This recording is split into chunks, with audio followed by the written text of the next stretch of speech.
विनयभंगाचा गुन्हा दाखल असलेल्या आरोपीने जेलमधून सुटताच तक्रारदार पीडित तरुणीच्या घराबाहेर फटाके फोडत ढोल ताशे वाजवल्याचा धक्कादायक प्रकार घडलाय।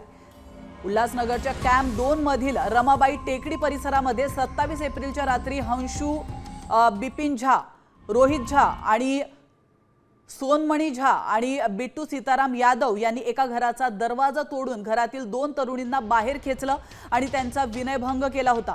मुलींच्या तक्रारीनंतर आरोपींना अटक करण्यात आली होती, पण न्यायालयाने त्यांना जामीन दिलाय। धक्कादायक बाब म्हणजे जेलमधून सुटल्यावर साथीदारांनी आरोपींची मिरवणूक काढत त्यांना तक्रारदार मुलींच्या घरासमोर आणण्यात आलं आणि तिथं फटाके फोडले।